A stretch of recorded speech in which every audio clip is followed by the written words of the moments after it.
Hi, I'm Ben Spear. I'm the IT Director for Alco Management, and today I want to talk to you about Mimecast. Mimecast is the tool that we use when our email server is down or for whatever reason you can't get into Outlook to get your emails. With Mimecast, you can see all of your incoming emails and you can also send emails, create them on the fly. You can also find Mimecast as an app available for the iPhone or Android device, and I encourage you to download those and use them when needed. Now, today we're going to look at the web version of Mimecast. You can actually use this from any computer that has an internet connection. If you're not on your corporate computer, all you have to do is go to www.mimecast.com and then click on the login link, and you'll get to the same page as we're going to go to right here. So let's go to Favorites, go down to Alco Management Mimecast, and that takes us to the login page. We're going to log in with our email address.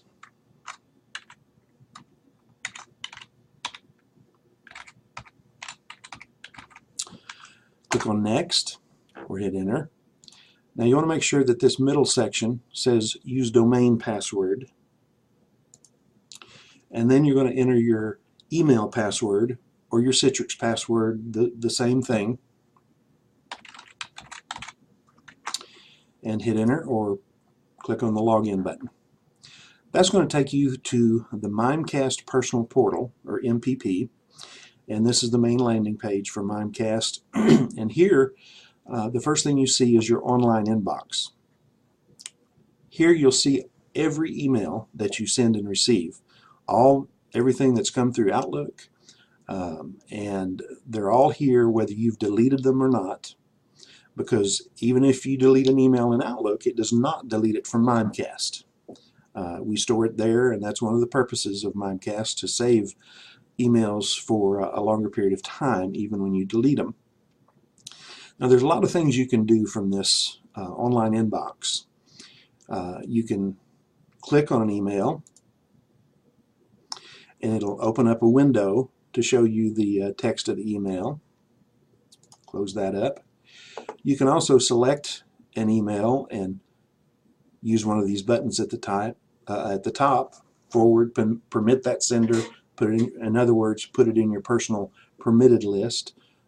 Same thing with block, just in reverse, or print it. Also, if you open the email by clicking on it, you have a reply button. Once it opens that email back up, I forgot I closed that, so I open it back up and I can click on the reply button, and it'll take me to the compose screen where I can add more recipients or enter the text of my email and then click on send or attach documents that I might need to before I send it. I'm going to close this one.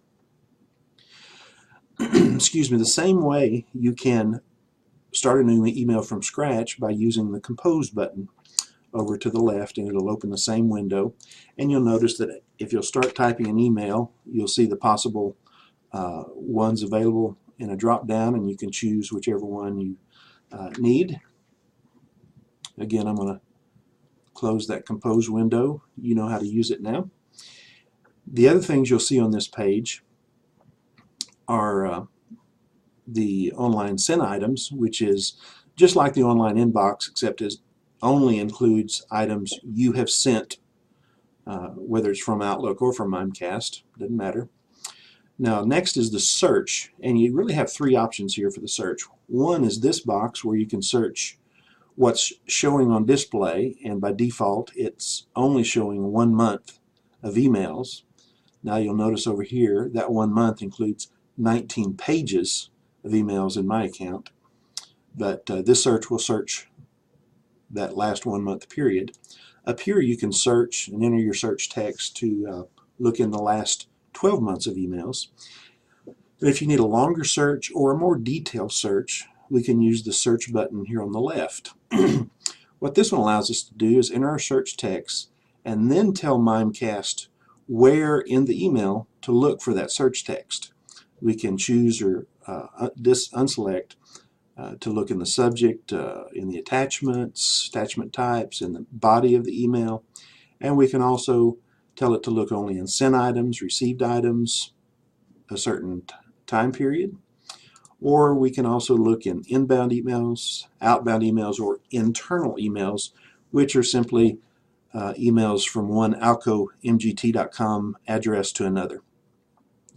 Now, if you think you might use this search again, it would be very helpful in the future, then you can just put a description here and then click on the Save Search. If you do that, then it'll show up when you clicked on these Save Searches button over here, and you can just choose that search you've already entered the details for. One other thing I'd like you to do while you're on this page is go to the top right to Settings, and your screen will probably come up with the Live view selected for Exchange folders. Please change that to Full View on Exchange folders, and you can set these other settings as you think you might like them. Click on Apply, and I'll tell you what effect that has in just a minute. All right, that's Mail. Again, the online inbox contains all of your emails, coming, going, and they're all here for 10 years. And you can search through this at your convenience. All right, I think that's it for Mail. Let's go now to a really nice feature, and that's over here on the left. We're going to open up Exchange folders. Exchange folders are the folders that you create in Outlook to move and organize your emails to.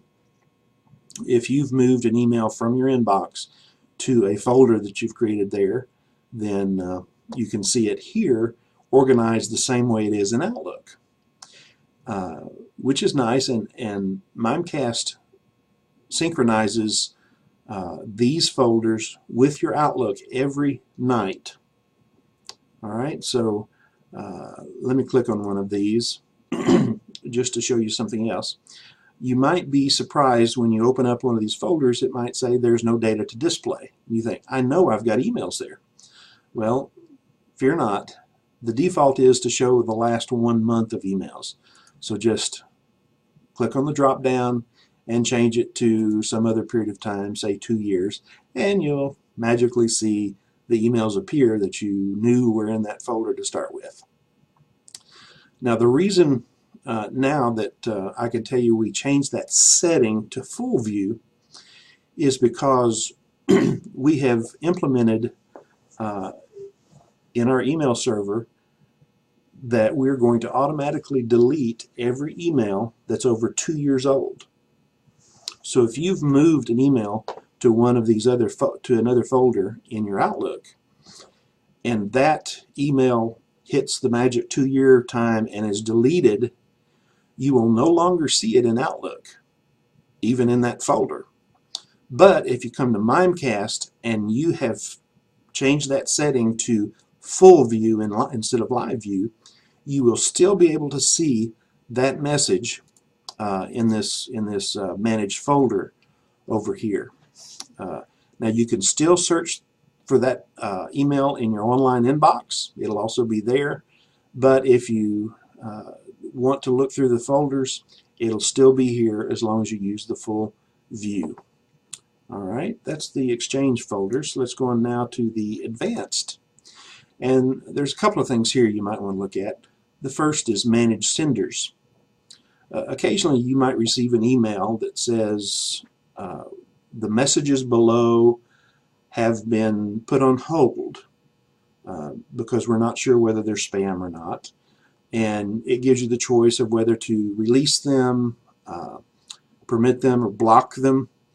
And when you make one of those selections, it makes a record of that selection here in this folder. So these are the ones that I've hit either block or permit.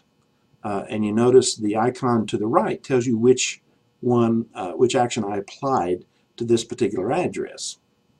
All right, and you can manage those if you clicked on something by mistake. Let's say, for example, I meant to allow this email instead of block it. Then I can select this, click on Permit, and voila, it has changed it to a permitted check mark instead of blocked. And same way you can reverse it. I'm going to put it back at blocked. That's managed senders, and these apply only to your email address, not anybody else's email. All right, the other you might want to look at is personal on hold. This folder is where you'll find all those emails that you have not yet acted on.